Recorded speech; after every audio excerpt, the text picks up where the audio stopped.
হোটেলে check in করে তারপর ফ্রেশ ট্রেশ হয়ে বেরিয়ে গেলাম লাঞ্চ করার জন্য। আর সেদিন লাঞ্চের জন্য গিয়েছিলাম বনবিথির হেসেল ঘরে। এই বনবিথির হেসেল ঘরের নাম অনেক শুনেছি, তাই ভাবলাম সেদিনের লাঞ্চটা ওইখানেই করব। আর চারিদিকে পরিবেশটা এতটা সুন্দর, নিরিবিলি, খুব ভালো লাগে। এখানে কিন্তু থাকারও ব্যবস্থা আছে আর খাওয়ার ব্যবস্থা তো আছেই। তো দেখো ভেতরটা এরকম। আর এখানে এইভাবে কাঁসার থালা বাসনে কিন্তু খাওয়া সার্ভ করা হয়। আর খাওয়া দাওয়া খুবই টেস্টি, মানে পুরো বাঙালিয়ানা। আর খুব ভালো লেগেছিলো আমাদের খাবার দাবার। এরপরে আমরা চলে গিয়েছিলাম আমার কুটির বলে আরেকটা জায়গা দেখার জন্য। এখানে দেখো শোরুম আছে, এখানে তোমরা কেনাকাটা করতে পারো, হ্যান্ডমেড সব পাওয়া যায়। আর সাথে আছে একটা মিউজিয়াম, যেখানে আগের অনেক কিছু রাখা, যেগুলো তোমরা দেখতে পারবে।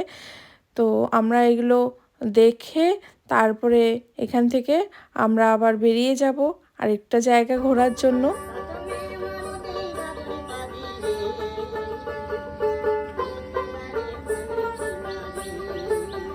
এরপরে চলে গেলাম একদম শান্তিনিকেতনের ফেমাস আরেকটি জায়গা, সেটা হচ্ছে সোনাঝুরির হাট। আর আমরা ভোটের সময় গেছিলাম বলে একটু খালি খালি ছিল, তবু বেশ ভালো লাগছিল। আর এরপরে চলে গেলাম, এটা হচ্ছে শালপিয়ালির বন। তো দেখা হচ্ছে পরের ব্লগ।